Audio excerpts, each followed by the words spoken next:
E aí, pessoal, tudo bem? E nessa outra aula de introdução à engenharia, a gente vai conversar um pouquinho sobre a ética.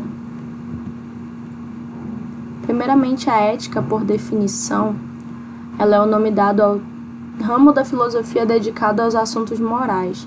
A palavra ética é derivada do grego e significa modo de ser. A ética é um ramo da filosofia que lida com o que é moralmente bom ou mal, certo ou errado. As palavras ética e moral têm a mesma base etimológica. A palavra grega ethos e a palavra latina moral, ambas significam hábitos e costumes. Dizem respeito ao conjunto de valores e princípios a partir dos quais um determinado indivíduo determina sua conduta social. Por exemplo, se os princípios éticos para a vida em sociedade estipulam que roubar é errado, a pessoa consequentemente não vai roubar. Ou vai se sentir tolhida de roubar, vai saber que é errado.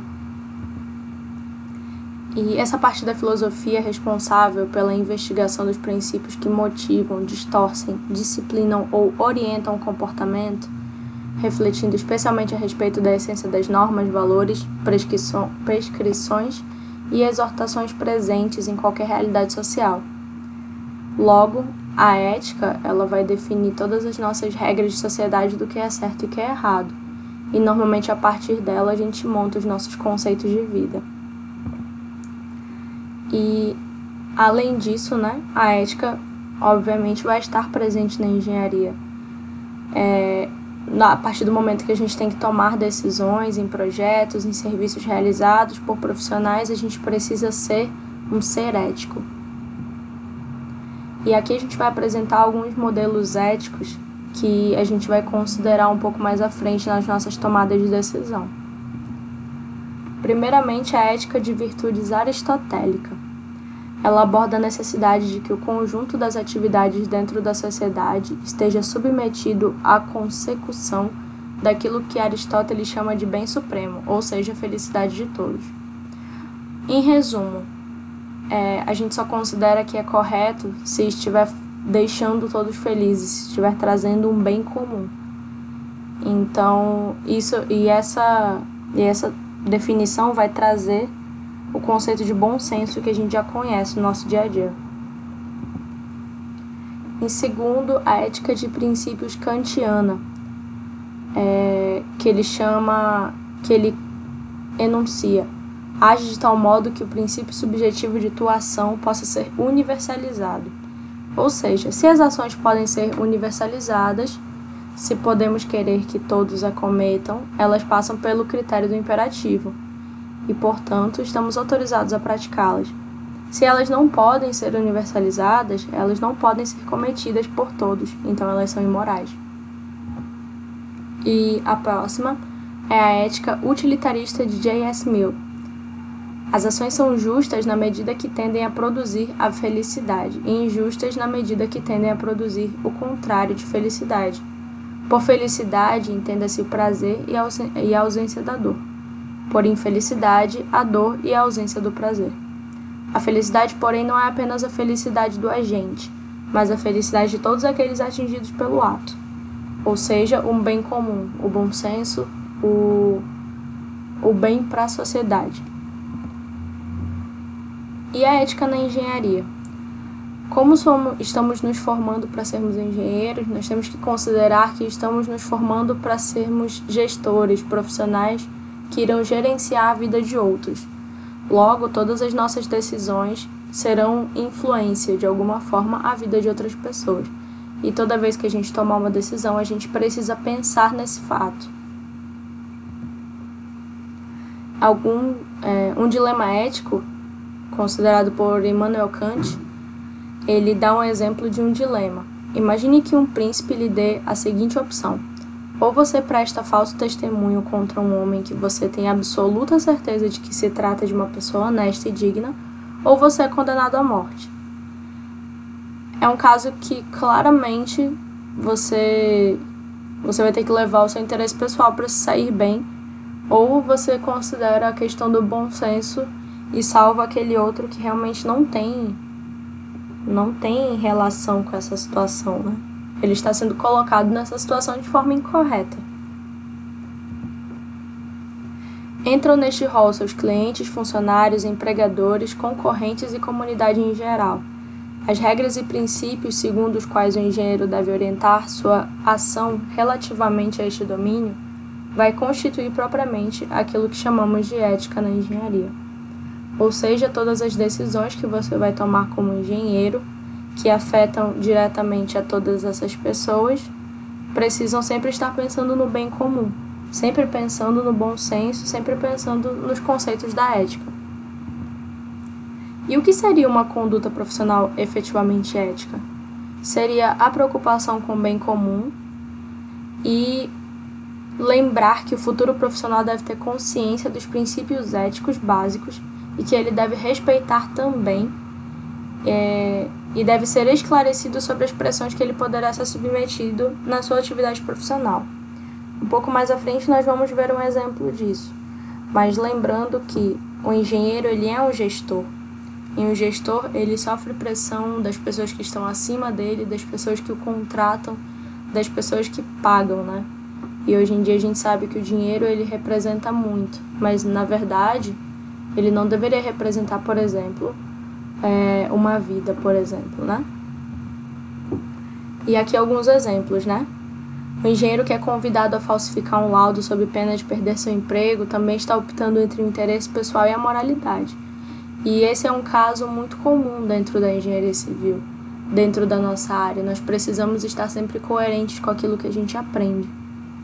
E existem outros dilemas éticos que o engenheiro enfrenta na sua vida. Em casos de problemas relativos a roubo de ideias, uso privilegiado de informações, esquemas de licitações, descompromisso com a qualidade e outros.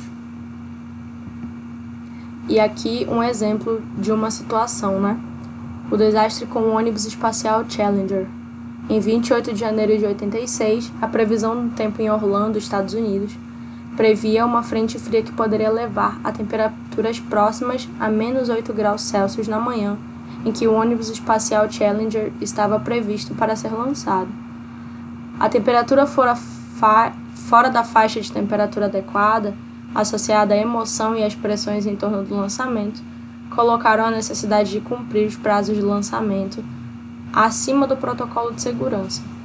Ou seja, o bem comum não foi colocado acima do bem individual nessa situação.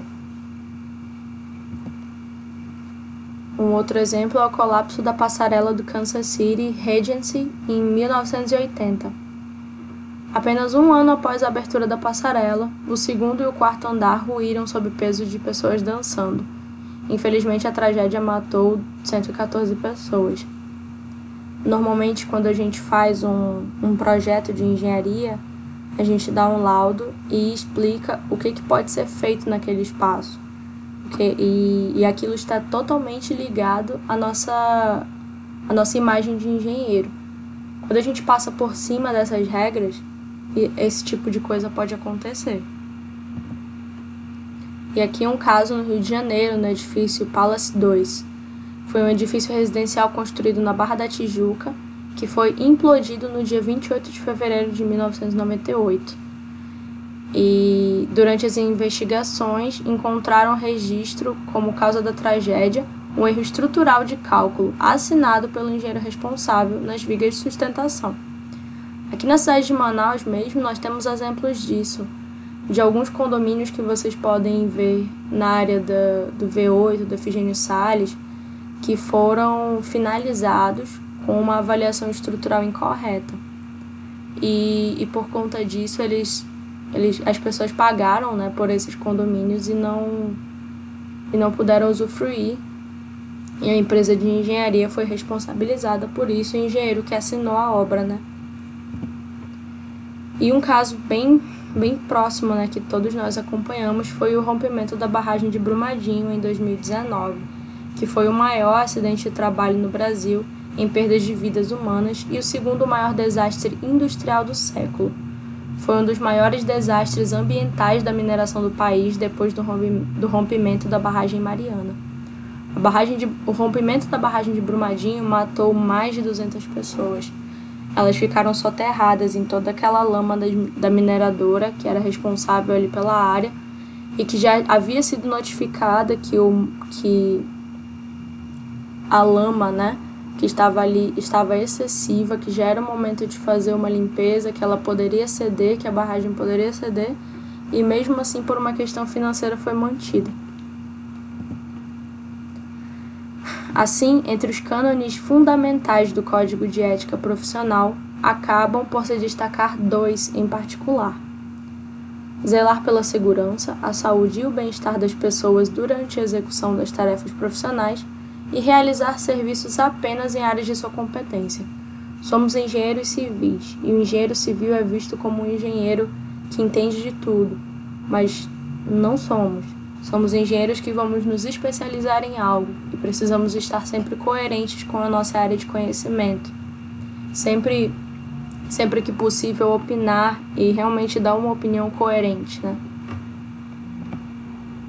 E aqui nas considerações finais nós temos o Código de Ética do Engenheiro, pelo CONFEA-CREA, e lembrar sempre de seguir sua consciência.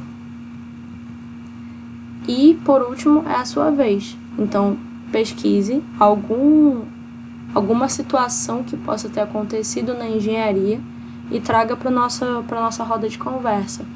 Conte pra gente onde você encontrou essa notícia, sobre o que ela se trata e como ela poderia ter sido evitada, como essa situação, como esse desastre, como ele poderia ter sido evitado. Então a gente aguarda isso de vocês, ok? Até mais!